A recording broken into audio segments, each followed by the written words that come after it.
and multiple trips to jail for small stuff, petty stuff, destruction of property, theft, not giving his ID to an officer.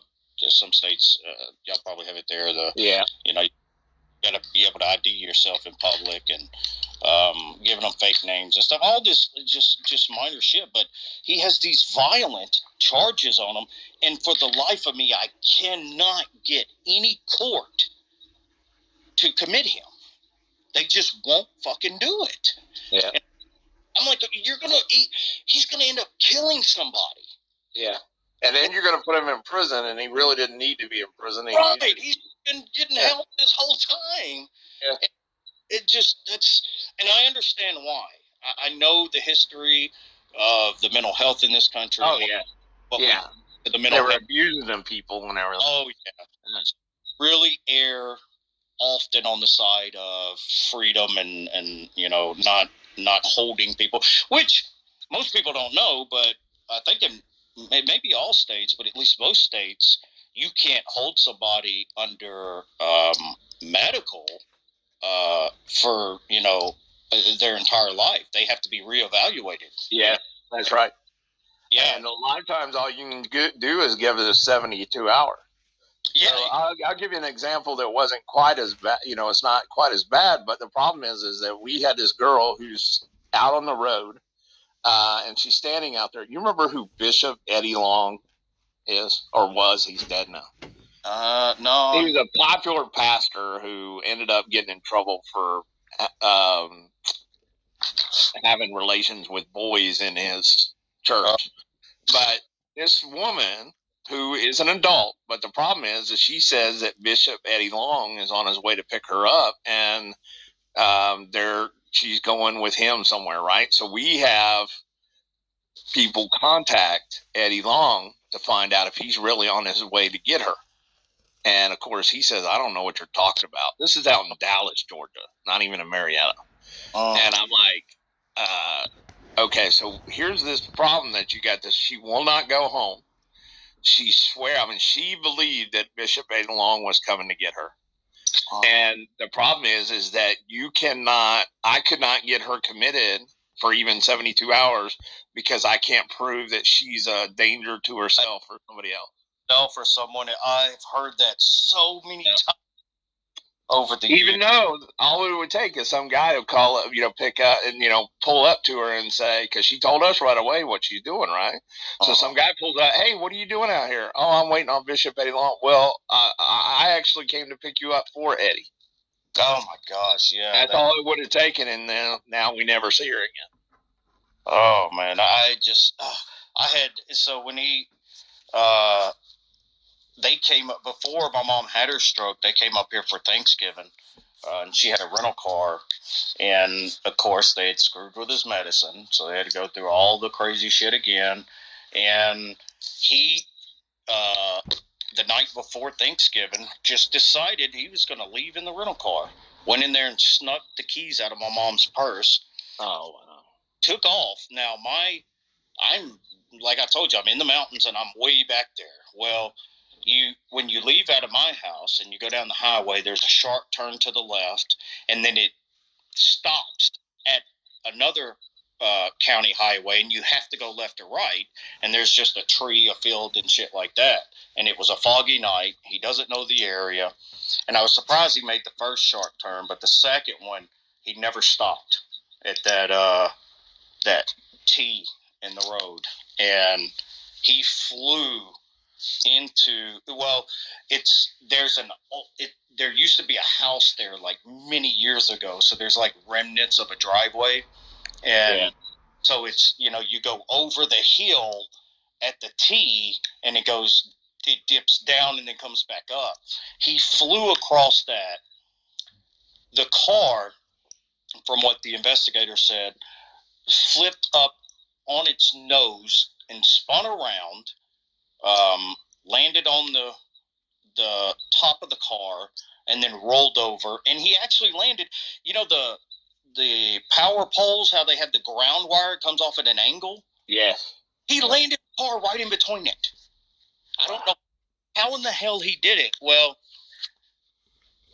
as soon as he took off, I'm scrambling to find my keys and go after him because I know there's nothing but good, the bad's going to come from it. And as I come around the corner there, he's walking towards the street holding his hand and just bleeding everywhere. He apparently he had the window down, and when the car started to roll, his natural reaction was to reach up and grab the top of the door frame with the window down on the outside, and it actually rolled the car over on his hand and crushed his hand. So I ended up taking him to the emergency room, and I explained everything to him. I was like, look, man, he's schizophrenic, they screwed with his medicine, he's delusional, all this stuff.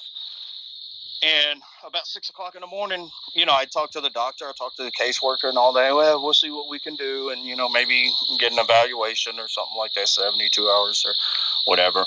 They called me at like 6 o'clock. This happened like midnight. They called me at 6 o'clock in the morning. They're like, all right, he's ready to come home. And I was like, what? He can't. What are you talking about? So I had to go get him. I brought him back to my house. And of course, he's still in his delusional state. He's sitting on the porch, starts taking his bandage off where they had, basically reconstructed his hand without surgery because he was going to have surgery on all the crushed bones, and pulls all the bandage off and sitting here just bleeding all over my porch. And I'm like, what the hell? So I called the sheriff and I told him, what had happened. And they're like, well, I mean, if he's not an immediate danger to you or himself, there's nothing we can do. And I'm like, bro, I just told you he stole the car, flipped the car, crushed his hand. Now he's here dissecting his hand on my porch. That's a danger to himself. Well, is he trying to kill himself? No, but come on, and I understand. There's laws, there's rules. You can't just go grab people against their will and take them. And after that, after I hung up with him, then he became very combative and, shouted a couple threats at me. And I was like, yep, calling the sheriff. I called the sheriff. And I said, okay, now he's threatening me. I want him off my property. And they did. They came out and they got him. And it was now this time it was a 72-hour hold that ended up in a 2-week hold. But they got him back on the right medicine, got him leveled out, and all that. So it just... Well, the bad thing is the whole Medicaid system sucks, because I'll give you an example in Georgia. So when I first had to leave, I left, I was working for Sears, and I ended up having to leave.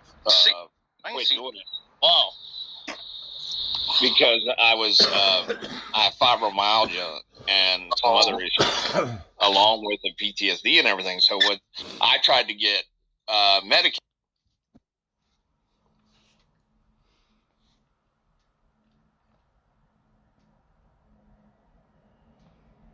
I would check up, and then I found your House of Athena Logic, the previous one you did. Mm-hmm. And I was listening into it. It was...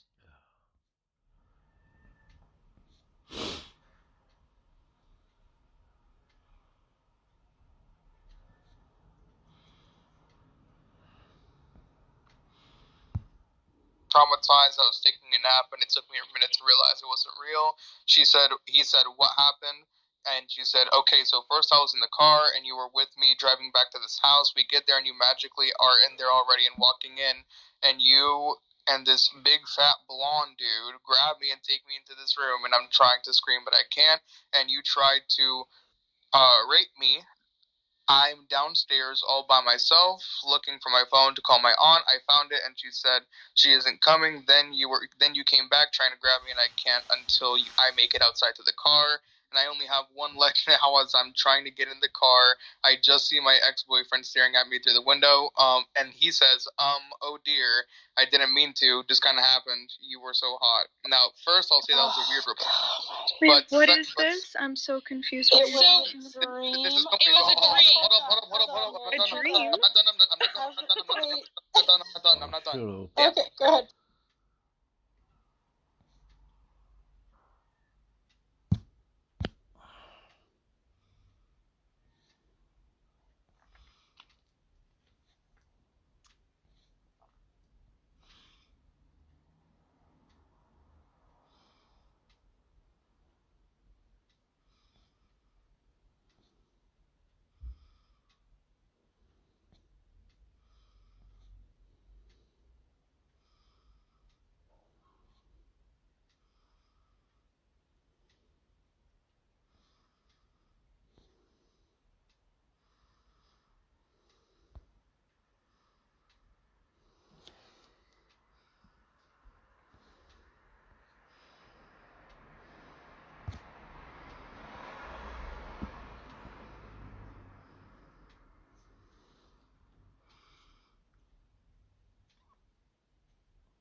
Yes, that could have been a different person. I'll give it to you. But no, I've been on that Instagram page. That's the Instagram page that we've been referencing this entire time, Sam. The thing is that all of the evidence on there has 90% of the messages on the girls' ends blurred out or crossed out or drawn over, with only Sam's responses shown. So we can't get any context of what the girl was even saying or anything of what the interactions were even like. Yes, we see. Yes, I know that there's videos. And I've seen the videos. And yes, we all agree. What Sam said inside of those things were detestable. We don't like that. We don't agree with what Sam did. Again, I'm going to say it 3 times now, because apparently people have thick skulls in this room. We do not support what Sam did. It is reprehensible. We do not support what Sam did. It is reprehensible. We do not support what Sam did. It is reprehensible. Can someone clip that and replay it again? What did I say? We do not support what Sam did. It is reprehensible. So again, stop making this about Sam when the original accusations were levied at Malik. I don't care. Yes, what he did was terrible. Yes, could it have been handled better? Maybe. Absolutely. Sure. Screw it. I'll even concede that. But what we're talking about is accusations being levied at Malik and Adam. The original accusation wasn't, oh, well, you had a situation in one of the groups that you were in that you mishandled, and we don't like how you guys resolved that situation with Sam. That wasn't the original accusation. The original accusation was that they were somehow groomers or using charged language in these cases. So come on, bro. I'm sorry, but come on. If you're going to make a point, stop goalpost shifting every time you get pinned down and don't have evidence for something. The bombshell of evidence that you dropped today wasn't on Adam, wasn't on Malik, it was on Sam.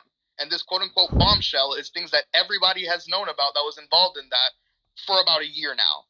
So amazing bombshell that you dropped. I'm sorry, but this didn't kill anyone.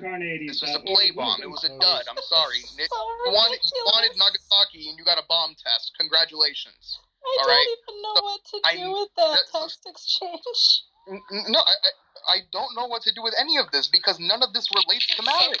None of this does. No, it doesn't. It doesn't. It doesn't show that. I want one person from the other side. I want one person from the other side to show me one instance, where Malik has done something to groom or to try to initiate a conversation with an underage person for nefarious intent. One person. Bring it to me, I'll shut up my mouth and I'll close down the room. Okay, well, can I say one thing? I think we've given this entire topic way too much airtime. What we need to do is just forgive and move on. Honestly. And I'm talking about just everybody who can reach out to the reformed guys and just say, hey man, you know what? This has been overdone. I think they're sick of it. I think everybody's sick of it. But I don't think it's a reform, guys. I think it's reaching out to Silver Star, Lou, and Dave. Well, they have to reach out to those guys because those guys don't want to listen to anybody. They kick me off the stage. They kick me out of the rooms when I enter them. Hang on. I can hardly go into a room now without being asked to answer for the behavior of the reformed people on here. And Theo, I don't think he's reformed. Theo plus the reformed people. I can hardly go into a room without being told that all the Protestants are calling all the Eastern Orthodox and all the Catholics horrible names and are saying that they are not Catholics or they cannot possibly be saved at all and that they are not Christian at all and just crazy accusations about what people are saying about Mary that I don't think are true. But I really think that this is blowing up because of this general thing. Can you all just chill, please? Hold up 1 second. Malik, again, I'm going to give you questions here just to clear this out of the way like we did last time. So, there's things that somebody named Angel in chat is saying, that you apparently preyed on somebody named Maddie, and then somebody said she was 19, and Angel was like, so what, he's in his 30s, etc., yet again. So, how were you, quote-unquote, preying on this Maddie person? I was praying that she gets back together with her boyfriend. No, not praying. Can you spell praying, please, with an E or with an A? I know. I'm dead. Yeah, so Maddie is a person that she went to a specific school. I'm not going to say school because I don't think it's right for And I was very excited that she went to the school. It's a very, very good Christian school, and I think it helped her with one of her papers on C.S. Lewis, and from there we just had conversations along with other people in the group.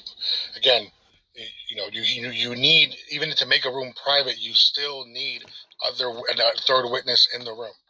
So there was no private rooms. It was just Maddie was a person that I would talk to. She has a boyfriend. She is half Persian. We talk about foods that she would eat, foods that I would eat that are similar. I don't know. Yeah, the advice I'd give her is to get back to her with her boyfriend. I don't know. I mean, if anyone's going to accuse me of any... Hold on, one second, Malik, real quick. Angel, Raquel has been defending Malik since the very get-go of these incidents popping up. What are you talking about? What do you mean that apparently he came in a line with you and your friend Raquel and told us that he liked her? If that was the case, she would have been the first person to bring this out inside of that room, dude. What are you talking about? Yeah, Angel's known to lie. She's bringing up a very old issue that was solved in the past, and she's bringing it back up again. What Angel is this? Do you know who is this? It's Harris. Amaris. Well, once you open up this can of worms, it's just Pandora's box. It's just people are just going to keep. Yeah. So the only person that people can. I'm sorry, bro. The only person that the people probably can accuse me of talking the most is Leslie. And Leslie was going out with Andy. And so, I mean, and the only thing I would talk to Leslie, she spoke Spanish, she's a Christian, and we would just talk about, Christian topics. And that's, I mean, if anyone was to accuse me of anything, or at least giving extra attention to anyone, it would be Leslie, because I did spend more time with Leslie and having conversations of biblical topics than anyone else. That's it. And I find it really funny that people they choose Maddie, they choose other. No, come on. Did you send her presents, Malak? Because that's the accusation now. Did you send her presents? Yeah, and I sent Antonio's a present. I sent Elvin a present. I sent Progressive Pilgrim a present. Sophie a present. I sent Angie a present. JP, Dave. Who else? I mean, I can mention. Yeah. I would like Christmas a present, presents. please. Where is my present? Yeah, me too. Look, first class, next day shipping, please. Like, come on now. Drop a car in the mailbox, please. That's all I'm saying. Malik, you got time to get people presents? Drop a car, man. Yeah. Bibles, Bible studies. I think as Alvin, I sent him a couple of books. I sent a friend of mine a whole set of Paul Washer Bible studies, like the whole series of Paul Washer workbooks. Yeah. That doesn't prove anything. People are asking for you to cash app them now, please. I'm telling you, we take pounds, dollars, euros, whatever. I'm willing to speak in tongues. Hey, Lord. All right, so here's the thing. Watch out, Bobby. People are going to say I coerced you. It's 1 a.m. on the East Coast. I have little kids. I got to get on the bus. Okay, so Bobby and Malak, if you guys want to keep it open, you can. But before anything changes, Malak, did you say that someone doxed your phone number and we can't save the replay? Yeah, so my number will come on this replay. Oh. So, was it in the chat or was it in someone's PTR? What happened? In someone's PTR. Ah. Okay, great. So, all right, everybody in this room, all 65 of you. but this is what I ask. I mean, this is what I ask. If you've heard me, if you believe me or not, that's a side point. But this conversation needs to stop. And I urge you guys that from us, it's only a response to whatever nonsense is being said. But urge by whatever method, appropriate method, by the way, plead with these guys to stop. The next best step is just to block them or to report them, because a lot of these things are slander. I mean, somehow this is supposed to be attacked on my character or something that I did wrong. None of it presents anything that I did wrong. So if you don't agree with me, try to urge these people to recant and move forward. If you do believe, do the same thing.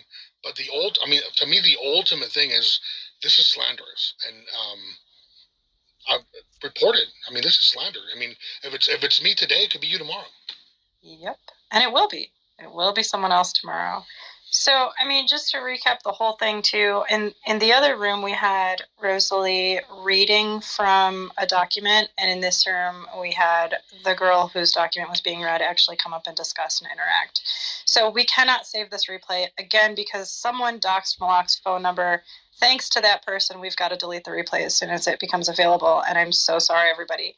But all of you, just like this morning, take what you've heard, and we're done. I mean, I don't think I want to... Malak, do you even want... Let's do no more response rooms, you guys.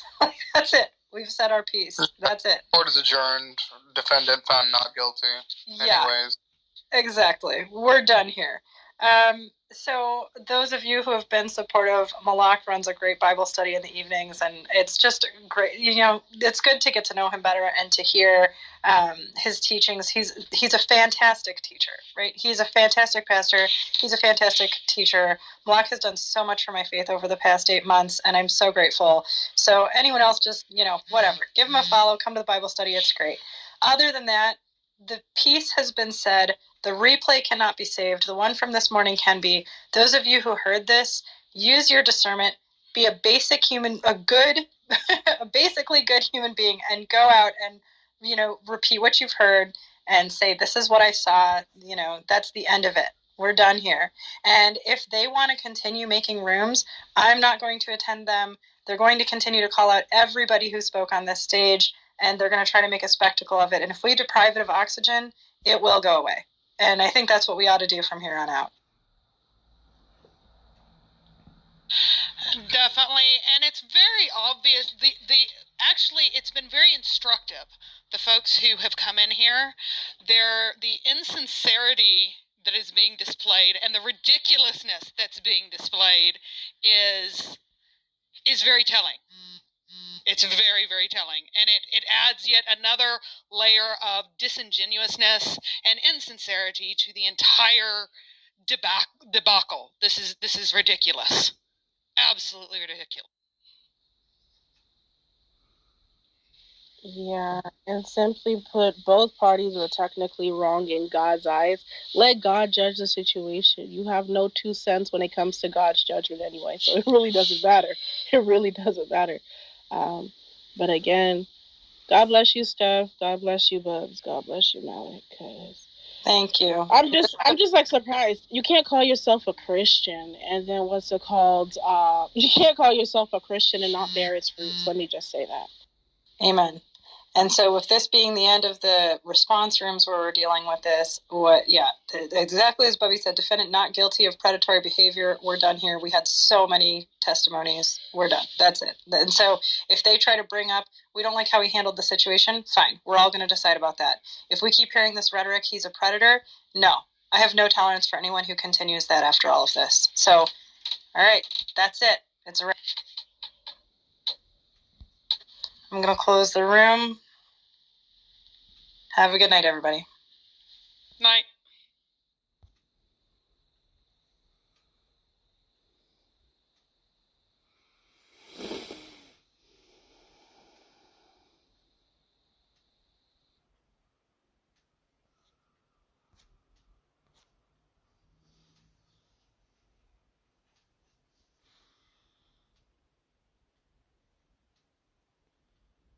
Because Muslim is that something. Does that make sense?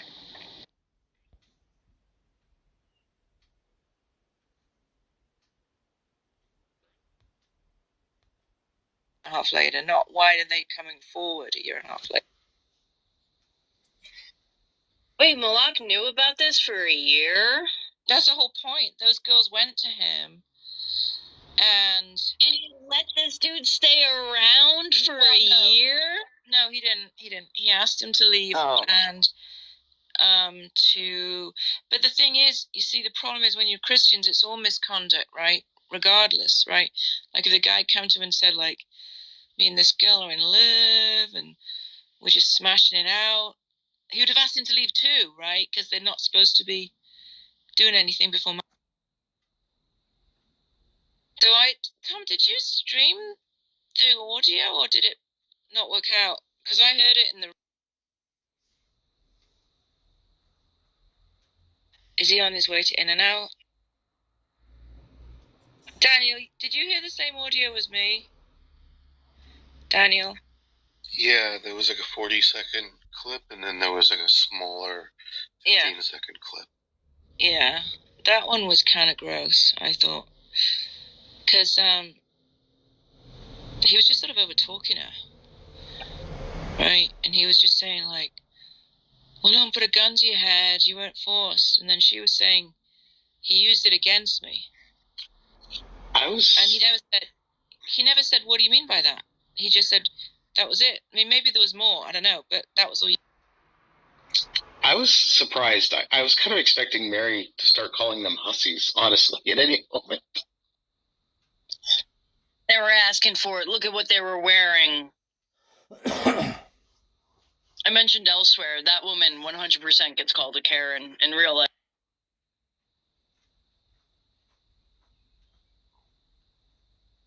I guarantee you she has an attitude with waitstaff. Oh, yeah. You know, I've been kind of thinking about the age of consent lately. You know, when I started drinking alcohol at 14. There's your quote, Tom. Oh my God. I've been thinking about the age of consent lately. Out of nowhere. Just, I've been thinking of... yeah, just clip that. Kramer busted down the door. Jerry, I've been thinking about the age of Kramer busted into the door. Hey, guys, I've been thinking about the age of consent. Yeah, just quote mine that part. Just edit the rest out, right? John, that was fun. I could hear the smile on your face. It was you like know? the first thing you said in the room. Maybe that's the clip. Maybe that's the this clip. This is what they do. I've been thinking about the age John's thinking about the age of consent? right? And immediately said, you know, I've been thinking about the age of consent lately. Somebody Photoshop John's face on Kramer, please. You know what's funny is that John knows like the age of consent in like every country. There's a reason for that because I argue about the age of consent for years. Yeah. Yes. And you're really interested. You're interested in that topic, huh, John? I am. As the basis for morality, you know, like I'll give you an example. Like when the guy says, bestiality is immoral because the animal cannot consent. And then you ask him a few questions and you find out that he kills, cooks, and eats the animals without their consent. So that's like double standard. Wait, you don't have to know about consent laws to do consistency checks. What? And then, just today I was thinking, okay, they're talking about this and that in that room, in Steph's room, and I was thinking, they're like making a big deal about 17. It's just I got kicked out of there. Wow.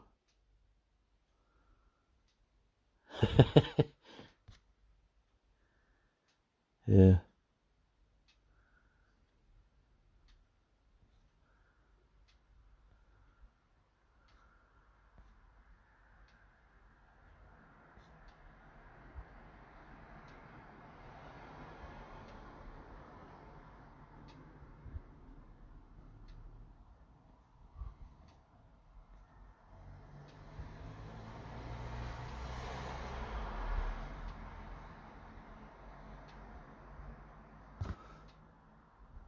In all of the conjunction of all of those concepts,